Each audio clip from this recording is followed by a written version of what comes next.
the Kitchen Knitter podcast. My name is Suzanne and I live in Cheshire in the northwest of England with my husband. And today is February the 22nd and the sun is shining. I have got some knitting to share with you, but I haven't got any sewing. I have made a dress. I made the trapeze dress, Merchant & Mills pattern, in some fabric by Merchant & Mills, but I haven't finished it. I haven't hemmed it, so technically it's not finished. And I also made a little top for another little top, the same top that I showed in my last podcast for Ted. I had to make another one. I had to make a bigger one because that one wouldn't go over his head. So he's 11 months old. That one was a 12 to 18 month size. And so I've done 18 to 24 months. So it should go over his head. It'll probably be too big for him, but anyway. So I have a couple of finished objects and I have some new cast-ons and I have some languishing whips. Right, put my coffee down. My first finished object is my Truscal jumper and I'm very pleased with it. I think I showed it to, I think I've showed this every podcast, you're sick of the sight of it. I had a sleeve to knit at and I had to buy some more wool because I'd gone up a size and hadn't taken into account how much wool I had. So I sent for another ball. Fortunately they had some, but it's a different dye lot, and I don't think you can tell immediately. This, I can't even remember. I think it was this side. It was the right sleeve. So, but I didn't alternate the skeins as advised. I thought, oh, I can't be bothered to do that. So I think pooling they call it, don't they? And I rather like it. I think it's part of its charm. But you can, I think, this is where I've joined the new yarn in, and it is kind of, isn't it? But I think I could get away with that. I think so. I'm not too bothered. And the camera's picking it up more than in real life. Yeah, I really like that. Didn't make a brilliant job of picking up the stitches on the underarm. I need a bit more practice on that. But well, I'm not going to be walking around with my arms in the air, am I? So I'm really pleased with it. Really pleased with it, and it's gorgeous. It's Eden Cottage yarn wool. It's gorgeous. It was the Hayden DK, and the colourway was Hyssop. It's a gorgeous greeny grey, earthy tones. That's what I like. And the pattern was, well, everybody knows the Truscal jumper, but it was by Along of Ekana. And I think it's a free pattern. It was a free pattern to celebrate, is it 3 years of her business? 3 years anniversary of her business? It was something, I'm sure. But the cardigan is a paid for pattern, which I think I'd like to do next. Well, my next finished object I'm a bit disappointed with. Again, you'll have seen these in previous podcasts. These are my D-less mittens. I haven't got mitten blockers, so I'll just put them on. The wool again is Eden Cottage yarns. This is the this is the thing. Hang on, I've got the pattern here.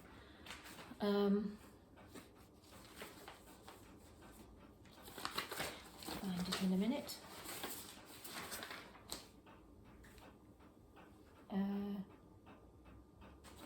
I'll tell you all the wool to use.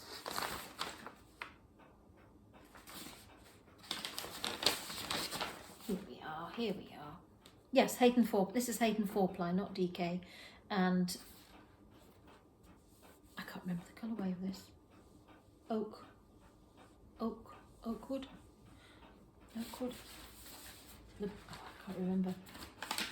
I can't remember what I used. I think it's Oakwood, but spot the difference. I think I've done something wrong. This is just as the picture in the packet is. Can you see? It's just that's a printer thing's running out of ink, and that's great. I'm really pleased with that. Neat and it's just that. But this one is nothing like, I think. There's a picture on the back that shows both grids. Again, my printer puts a yellow line through it. Can you? This is the right one here, and can you see? There's a sort of a little. Whereas that's smooth, there's a little what looks like a little pucker there. But I don't know. Mine seems more accentuated than on that picture. Oh, that is. Maybe I'm just being overcritical, but I don't know. It looks like a different glove to me. I showed it to my younger daughter when we were FaceTiming, and I said, "Look at it. What do you think of it?" And she said, "Oh, the other one's different. That one's different. On your right, on your right hand, you know, that's different." So I don't know.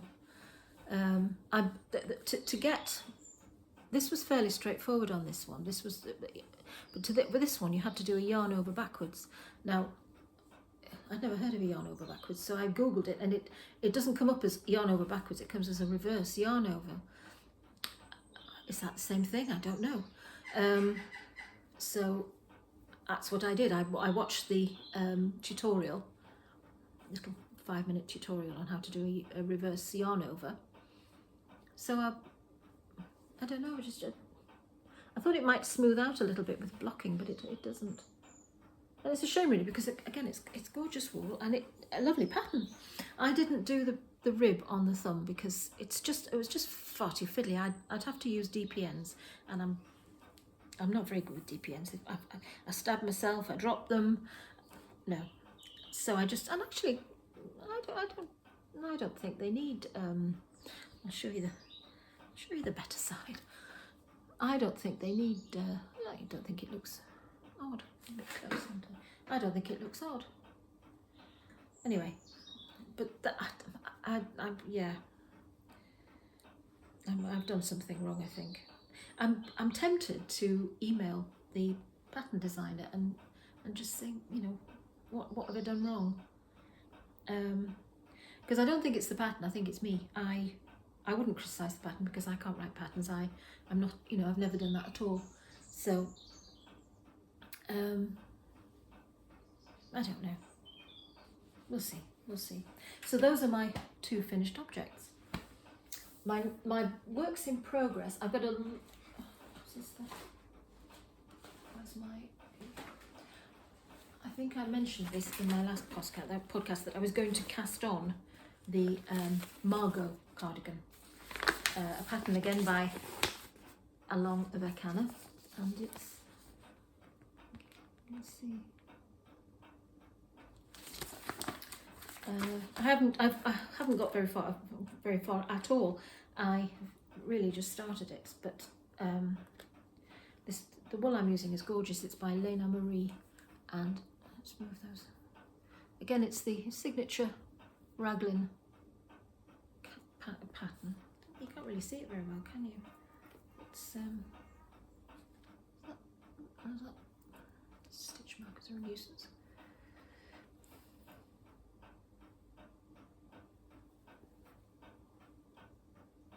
Can you? Kind of. Yeah. Like I say, I've only just started, and you do a bit of a cast on to obviously you're doing it top down, so you're bringing round for the shoulders, and yeah, it's a lovely yarn. It's baby alpaca silk and cashmere, so it's pretty luxurious and it's beautiful to work with. It's very soft. I think that's why it's curling up. It's just very soft, but it's when I saw it, I loved it. And I've had this. I bought this in loop. It's got to be. Well, it wasn't last year, obviously. But I think it was the year before. So I've been waiting for the right project to use it with. That's the ball band, and there we go.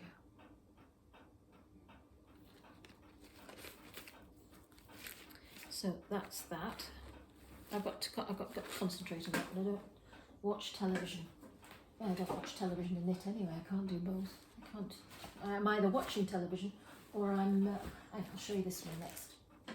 This is my habitation throw. This is in my. I know it's a bit Christmassy, but it's wintry, isn't it? This is the bag that came with the Advent, non-Advent from Sherry Iris. So I've balled up them all up. My wool winder, I think, is I don't know. It's this is just all fallen out the middle. When I was knitting on it yesterday, it's all fallen out the middle. So, but I've made a mistake. I've got to go back on this. I'll show you in a minute. But here's all the, and it is a bit of a muddle in there because you can see some of the yarn. It's just all sort of unraveling itself. Anyway, they're all in there. And it's everybody knows the habitation throw by Helen Stewart, Curious Handmade. So it's just garter stitch, and that's eyelets and an I-cord edging. It's very, very. It's quite a meditative.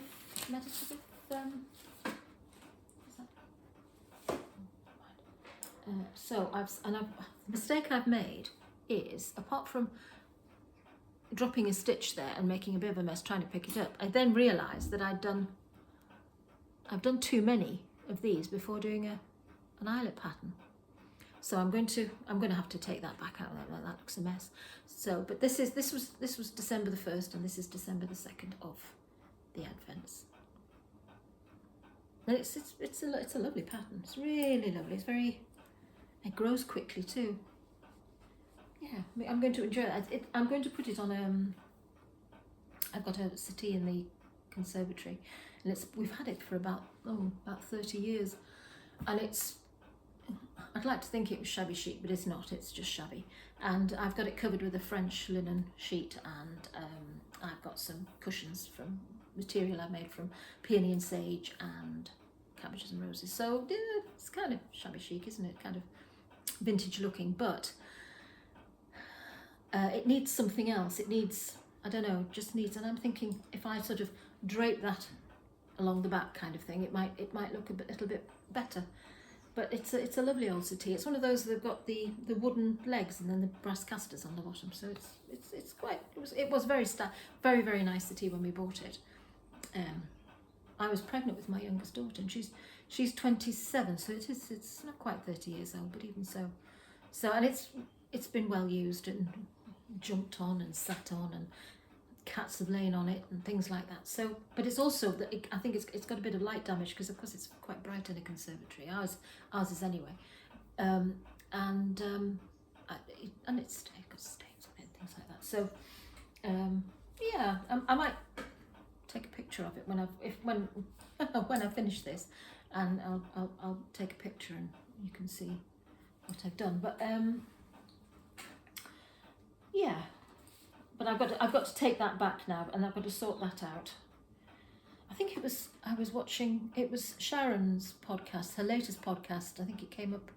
Yeah, I was watching it. Yeah, that's what I was doing. I was watching Sharon's podcast while I was doing this, and that's when I realised, because she's now got this new craft room, and it's all this wool behind. It's amazing. It's gorgeous, absolutely gorgeous. So I do have craft room envy. I don't have a craft room. I have a couple of shelves in the spare room that I put things on, but I don't have a craft room.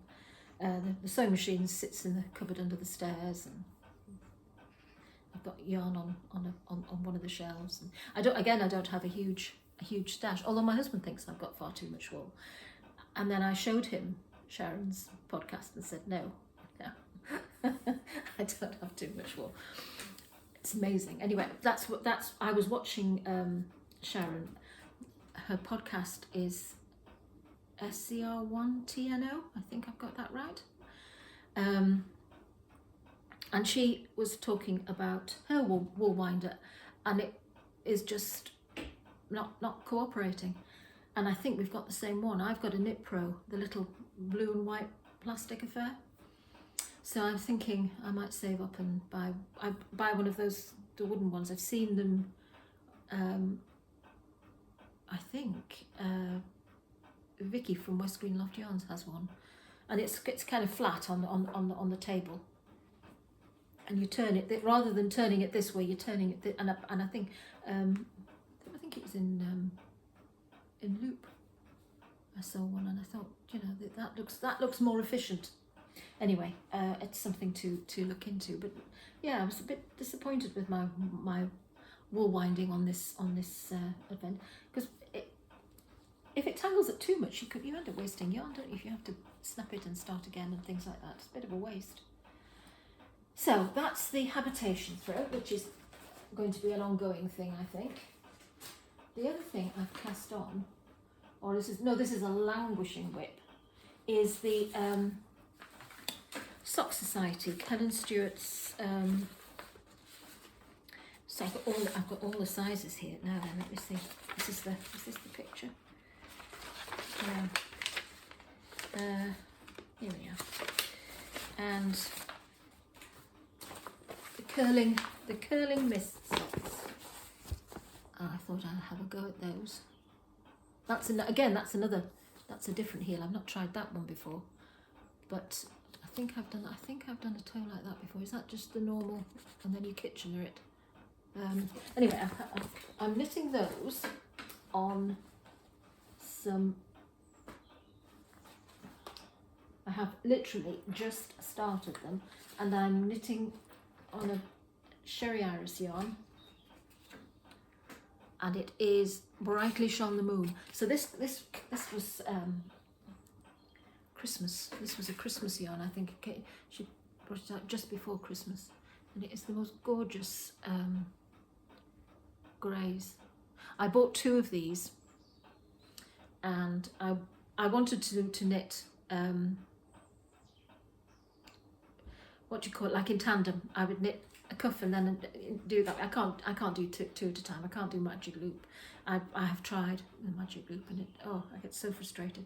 So, and I thought, well, I've bought more needles, and then I was. Again, Sharon was talking about this. She said, the Swift just flung it. I thought, what on earth happened there? I mustn't have had it tight enough. You know, it sort of has to sit in the umbrella-y bit, and I don't think I've got it tight enough, maybe. But the whole thing just felt so. I've got this tangled mess upstairs that I've got to sit and sort out. And Sharon was saying that's what happened to her.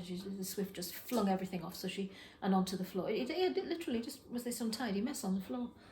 Oh, so frustrating. Anyway, I have literally only just started. There we go. You do quite a shallow cuff, and then you go into the pattern. So that's a work in progress. I'm quite enjoying doing the pattern socks. It's when it gets to the heel, and you know, heel and the gusset. Okay, that's when I come unstuck, and I think it's tricky because I'm doing them on the circuit. I think that's where Magic Loop comes into its own. With but I just can't. And I have tried. I know I'm not a great perseverer. I tend to fall at the first hurdle and give up. But I have tried with this because I know things could be made a lot easier, but it's just not doing it with me. I blame the fact I'm left-handed, and I think that's why I don't get on with DPNs. Apart from being left-handed, I knit. I knit on top of my knitting. I sort of, I knit and then I do that. So I think I'm a thrower then, am I? And I, it's all a bit fiddly. So when I've watched people using DPNs, they're holding the needles like pencils.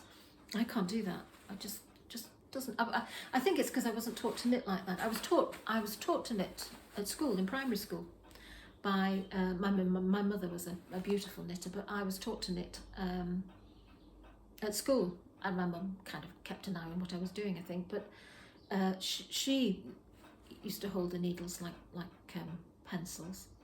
She was a very quick knitter, and she could knit without looking. She could watch the television and do an Aran pattern. It was amazing. yeah, but I was taught to knit at primary school, but I think I was taught to knit by somebody who knitted that way, and then so she taught me how to knit that way. She didn't show me any other way, so I just got used to knitting like that. It's just the way I do it. I'll show you this one. This is another, well, it is a bit of a languishing whip. I'm just doing a very plain sock. Do you call it a vanilla sock? And again, it's another Sherry Iris wool. It's the, oh, that's what that says on the dance floor. It's not on the dance floor. I wondered where the ball band had gone. I can't find this one now. It was a Life of Birds. I think it was the oyster catcher, but that's, so again, and it's just, I'm just going to do this plain. So and I don't like to do, I just like to do a different cuff. I don't like to do the heel and toe in a different, in this. I just do the cuff and then keep everything that seems just ever so nice. And that's a beautiful contrast. And let's see. So there's little bits of it looks on the whole grey, but you can see little flecks of brown. Yes, I think it was the oyster catcher. And there's that's the ball. Look at the cuff. So the other thing I want to try and do is toe up socks, but I think baby steps. We're doing for time. I've only got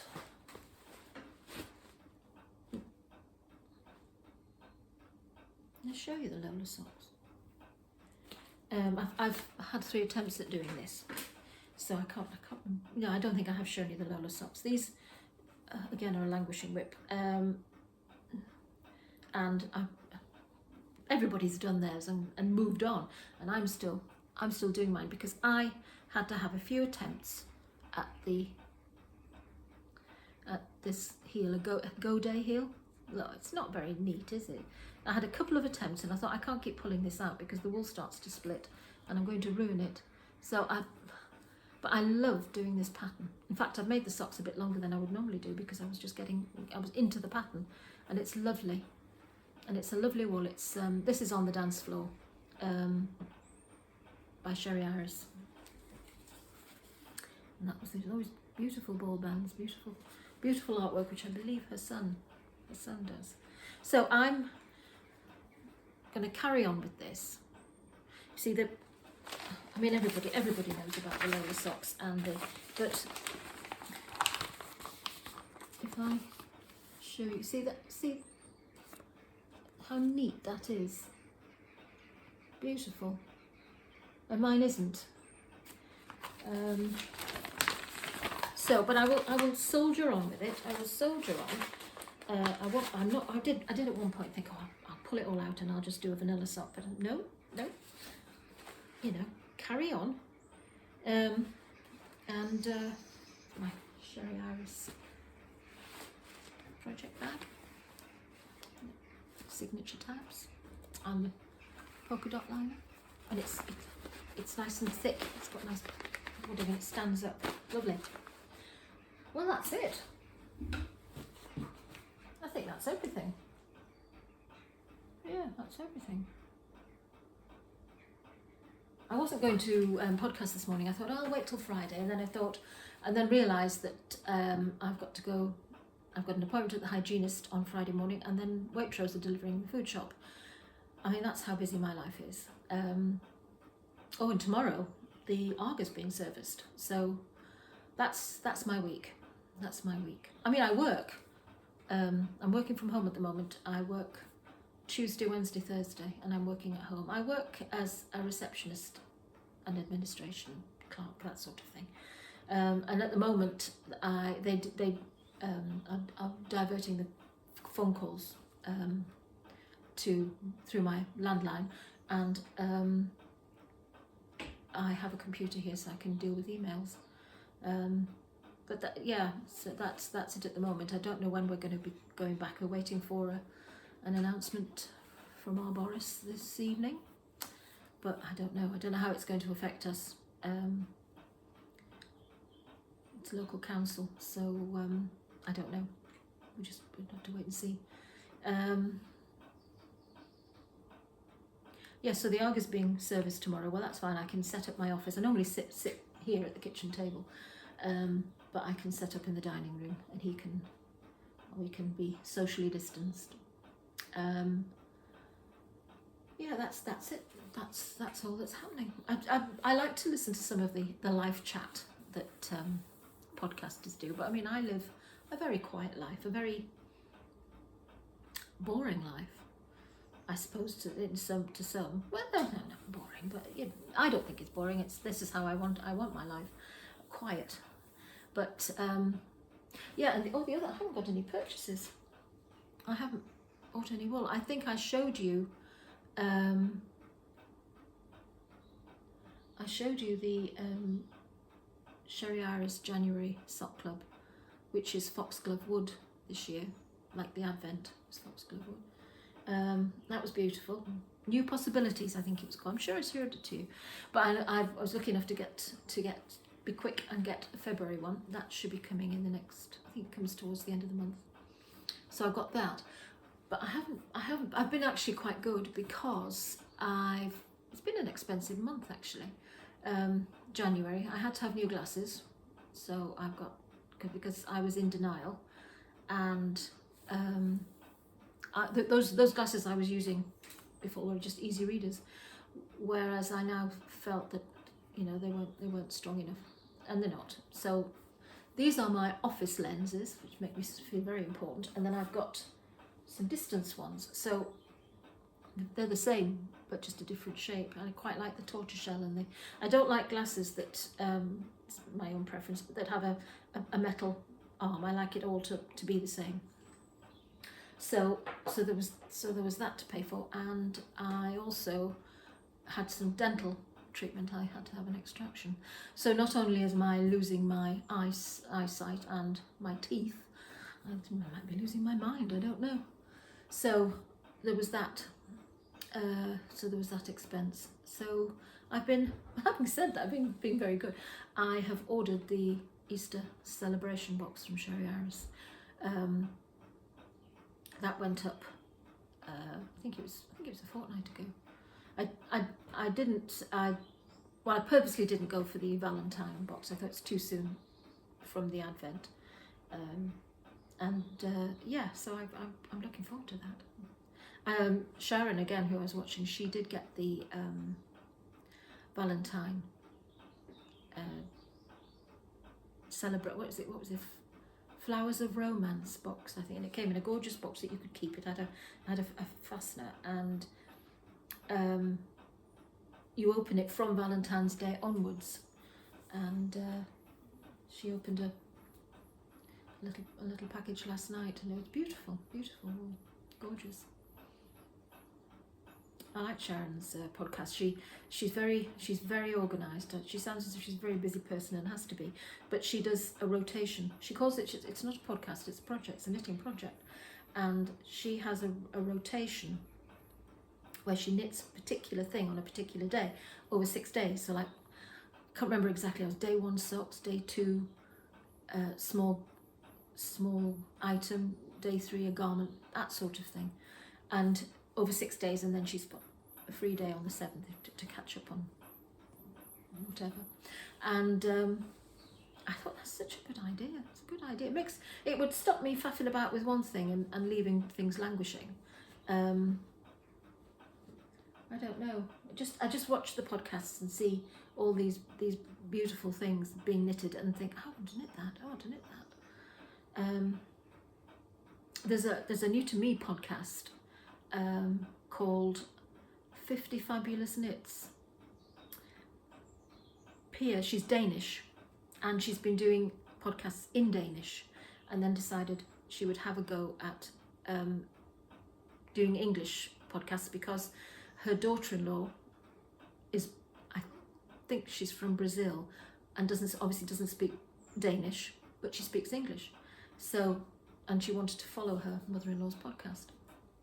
But she speaks perfect English. Marvellous English. But I have watched some of the Danish ones actually, because she does some lovely work.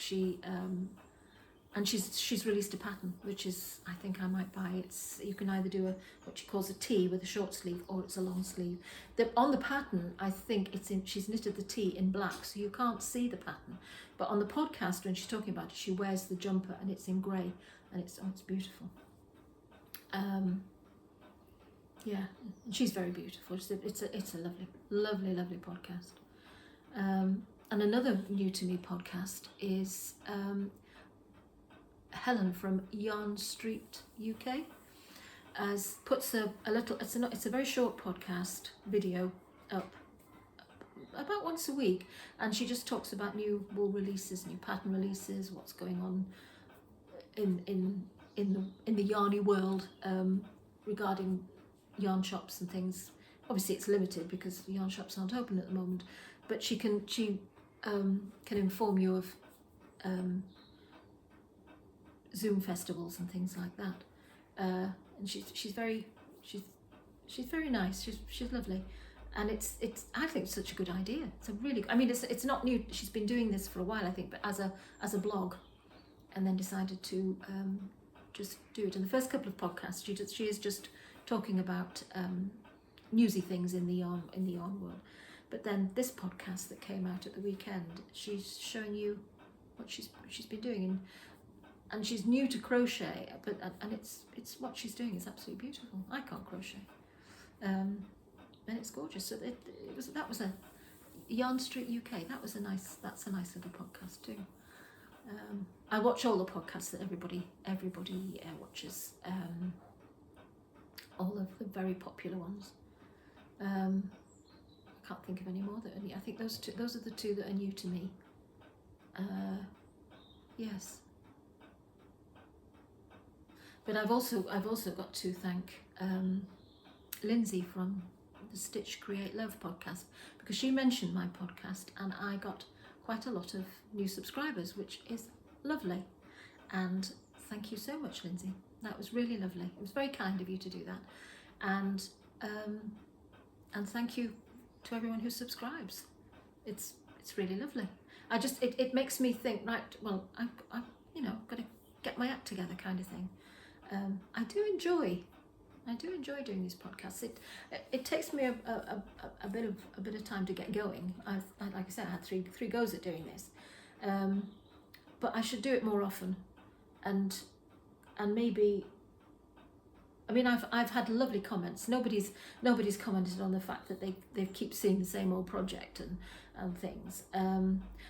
One of the reasons I'm sitting this way round in the kitchen, I did say maybe I'd have a different backdrop, but I had a comment in the last podcast about the clock, and I never gave it a thought really, because in the first 3 podcasts we didn't have the clock. It was in the repair shop, not the repair shop. It was being repaired, and so when I did the last podcast, it was back, it was up and running. I never thought about the ticking, but it did sound like a bit of a time bomb. So I've moved. I can't do anything about it really. I don't want to take it off the wall because I don't want to damage it. It's an old, I don't know if I can twizzle you around. Oh yeah, there we are. It's an old school clock, and I love it. We've had it a long time. I've grown very fond of it, and to me it's a very comforting tick. It's like the hum of the Arga. The Arga's got a flue, and there's a sort of a general little hum of that, and that again, that I find that comforting. So yeah, that was a bit of a ramble. What else? Oh, my coffee's gone cold now, I think that's it now. Yes, so I but then that was going to say that there was another comment then that liked the sound of the ticking of the clock. So, but I've moved away. Maybe it won't be as loud. It won't sound so bomb-like. And I've given you a different view. My untidy dresser. yes, I think that's it now. I think I've rambled on. I have time at 35 minutes. Oh, that's long enough. Plenty long. I might edit some of this. If I knew how to do it, I could ask my technical advisor, my son-in-law, Nick. But I won't bother him. No, we'll see. We'll see what it was. I don't like watching myself back. It feels a bit weird. But I'll see. Excuse me. What the sound of the clock's like, and if this was interesting enough. Oh, so hopefully I will maybe have a finished object and some more sewing. I have ordered some more material from Merchant and Mills. I've ordered, they put up on Instagram some new fabrics that had come in, and so I've ordered some to make another Ellis or Hattie dress. They're my favourite patterns, I think. I like the length and I like the style, and it's easy to wear. The trapeze is nice. This is a trapeze dress, and this is fabric from Merchant and Mills. I think it's called Dear Daisy. But it only go to your knees, and that's okay when you're wearing thick tights in the winter. But I can go without tights with my Ellis and Hattie because they're mid-calf, and that's okay. Right, that's it. Enough waffling. I'm going to go. Yep, I think that's everything. Yes. Well, thank you for watching. Thank you for sharing. Take care. Bye-bye.